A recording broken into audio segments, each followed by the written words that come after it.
Hey everyone, Tactics here with another War Within dungeon guide for Season 1, where in this video we're going to be covering the Dawnbreaker, which includes a bunch of dragon riding both during boss fights and for traveling between trash packs, so I hope you've been practicing. I'll be covering the most important trash and boss abilities in this video, but if you want a full list of every single ability, check out my spreadsheet linked in the description below, or my written guide over on the Method website, again also linked below. Otherwise, let's start with the beginning of the dungeon, where you initially need to fight your way to the deck of the airship. There's a few trash mobs in your way.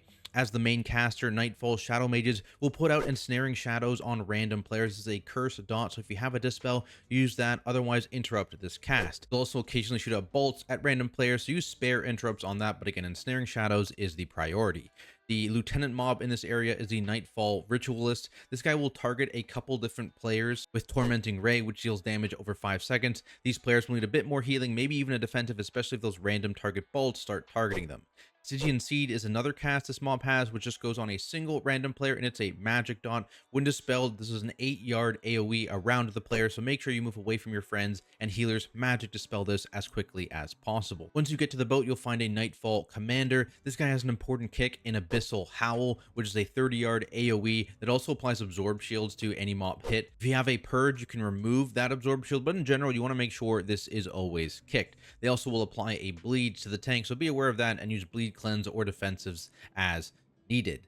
Eventually, once you have the ship in the air, you'll need to fly to 2 other airships that are stopping your progress. On those airships, you have to defeat a Sureki web mage and then blow up the ship by planting a bomb. These web mages have a couple of abilities. One is a tank targeted bolt that you can interrupt to reduce the tank damage. Just use spare kicks on that. The other is Bursting Cocoon, which targets a random player and just does 5-yard AoE pulse damage around them and slows anyone hit for 6 seconds. So make sure this player moves away from the group once again. After you've destroyed these 2 airships halting your progress, you can fly back to the deck of the Dawnbreaker and you'll find the first boss, Speaker Shadowcrown, waiting for you.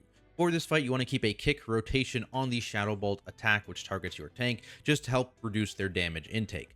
Ranged, you want to make sure that you give the boss a decent amount of space, as intermittently Collapsing Night will spawn a growing void zone on 2 random players, which does prioritize ranged players if you have them. So if there are 2 ranged in your group, these are always going to spawn on them, so you want to drop these safely away from the boss, as it makes it easier to deal with the Obsidian Beam mechanic. When this is cast, it deals a large shadow hit to the tank as well as to the party, so make sure tanks, you have a defensive running here, and then that is followed up by 3 beams spawning and rotating in a random direction for 7 seconds, and these deal lethal damage to anyone that touch them. Because you need to move to avoid this beam, it's obviously easier to maintain both boss uptime and survive if there's no giant void zone near you, which is why you want to drop those Collapsing Night things away. Or if you don't have 2 ranged players and you have to drop one on the boss, tanks, you want to make sure you are immediately moving the boss after Collapsing Night spawns, just to try and make space for your group to move during these beams. The more dangerous party damage comes from Burning Shadows. This is a magic dot on an individual player that, when removed, applies a healing absorb to all non-tank players, so this can be bad depending on the timing. Healers, make sure you are ready to heal off these absorbs when you dispel this target. At 50% health, the boss will go immune and begin casting Darkness Comes, at which point players are given the ability to mount up and fly away to escape the massive insta-kill bubble it creates. After the detonation, you want to make sure you quickly return to the ship and continue the fight, noting that from here on out, the Obsidian Beam mechanic actually spawns 4 beams instead of 3. At 0% health, the boss casts Darkness Comes once again, dying after the completion, so at this point you can actually just leave the Dawnbreaker and fly down into the city below. For this part of the dungeon, you actually need to hunt and kill 3 mini-bosses before engaging the boss itself, who is menacingly patrolling throughout the city at the same time, as each living lieutenant will grant the boss a stack of Empowered Might, increasing damage by 30% and health by 50% per stack.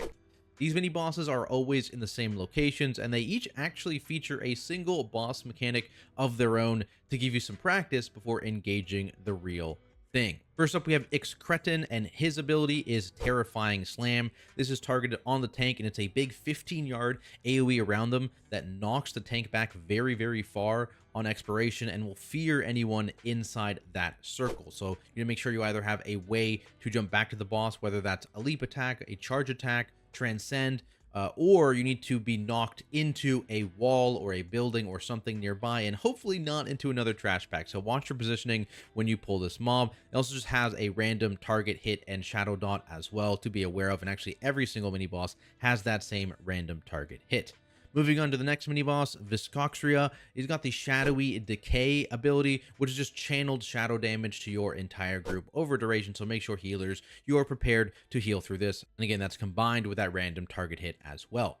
Death Screamer Ikentak is the final mini boss, and he's got the Dark Orb ability. This targets a random player and then shoots an orb in a line at them after a short delay, so you can aim this attack and then you can avoid it yourself as well. The key here though is that whenever this hits terrain, it deals damage based on the distance it traveled, so you want this to travel as far as possible before detonating to reduce your damage intake. Just try and make sure you don't accidentally point it into a nearby building or wall, as that usually results in people dying. Outside of that, there's a couple other important trash mobs to be aware of. The Nightfall Dark Casters are the main caster mob in this area, and they have Tormenting Beam, which is a channeled attack into a random player, so you can either interrupt this before the channel starts or use a CC after the channel is already going. Nightfall Tacticians are pretty dangerous for tank players, as they will gain the Tactician's Rage effect, increasing their damage done by 100% while also slowing them by 70%. This can be soothed off if you have it. Otherwise, tanks, it may be a good idea to potentially kite a little bit until this expires. So also put a tank targeted frontal out, which you want to make sure that tanks, you are pointing away from your group and also avoiding yourself. That brings us to Anub'ikkaj himself, who, as I mentioned earlier, actually patrols through a large section of the city here. Part of that patrol is a relatively straight hill, which is where I recommend you pull him either at the top or the bottom, depending on where the boss is currently at in his patrol. The reason for this is it makes it easier to handle that dark orb mechanic, which we discussed earlier, as this allows you to shoot it either straight down the hill or straight up the hill to maximize the distance and reduce the damage it does to your group. Note that on this fight, the orb actually will always target the furthest player, so you can have a single player bait every single one of these orbs if you want to. That doesn't work on the trash mob, only on the boss. Outside of this orb damage, there's also the empowered Shadowy Decay group damage, with the boss's version lasting a little bit longer than the trash's version and also increasing in damage by 10% per tick. So you really want to make sure you have defensives here, group CDs if needed, and healers are prepared to top players throughout this channel damage, especially if it happens shortly after one of those orb detonations. For tanks, you've got that same terrifying slam ability again, so make sure you have some sort of movement ability ready to get back to the boss, or you position yourself such that you're knocked into like a wall or the side of the cliff and not into another pack or just off the cliff entirely. You can also help your melee with uptime a bit just by taking a few steps back once the circle goes out, so they can still hit the boss without being hit by your fear. Outside of these familiar abilities, the boss will also sometimes cast Animate Shadows, which spawns a bunch of mobs to just occasionally target random players with a Bolt ability. So make sure tanks, you pick these guys up, keep interrupts and CCs on them, and then you cleave them down under the boss. After Anub'ikkaj is dead, you can fly your way back to the Dawnbreaker ship, where once again someone is waiting for you. This time it's the Nightfall Dark Architect mini boss. This guy, of course, has a random target bolt which you can keep interrupts on, but more importantly, for group damage, it's got the empowered Tormenting Eruption, kind of similar to the Ritualist earlier in the dungeon, targeting 2 players, but this is now 6 seconds long and it will cleave anyone within 5 yards. So you want to make sure players are spread out a little bit here. Then at 75%, 50%, and 25% health, this mob will cast Usher Reinforcements, which spawns 3 of the Nightfall mobs from previously in the dungeon. They are the exact same with the same ability sets and everything. However, they deal 80% less damage and have 70% less health, so they are significantly less important than the Dark Architect mob itself. But you want to be careful, maybe not get overrun here by just pushing this boss through all 3 health thresholds and spawning 9 of these mobs. After defeating the mini boss, Rasha'nan will appear on the side of the deck, and you'll be able to start the final encounter, which has 2 phases separated by a flying intermission. You may notice that Rasha'nan has a ton of health, and that is because you get damage help from the Arathi in phase 1, which ends at 64%, and then in phase 2, the fight actually ends at 60% health, so the damage you actually have to do yourself is quite reasonable. Also know that this boss is stationary in both phases, so tanks will have to make sure they are always in melee range, otherwise Tacky Burst is going to quickly wipe your group out. Starting with phase 1 here, as I mentioned, Arathi are going to give you some help, occasionally throwing 3 bombs on the deck of the ship, which explode after 20 seconds, likely resulting in a wipe. So in order to prevent this, players can run over to these bombs, interact with them to pick them up, and then bring them to the boss and press their extra action button to throw it at the boss, which deals 5.8% of her health and damage per bomb. So usually you'll push into phase 2 after 2 full waves of bombs. Note that bomb carriers here do take constant ticking damage, so be aware if other mechanics are going out while you're carrying a bomb, and potentially use a defensive here if needed. In terms of who should be getting these bombs, I recommend your DPS players each get 1 bomb, since there are 3 bombs per wave, as the healer has a lot of work to do in this phase with so much group damage going out, and the tank of course cannot leave melee. In terms of other mechanics, rolling acid targets a random player and it shoots waves across the platform, either left or right of them, after expiring, indicated by the green side of the animation.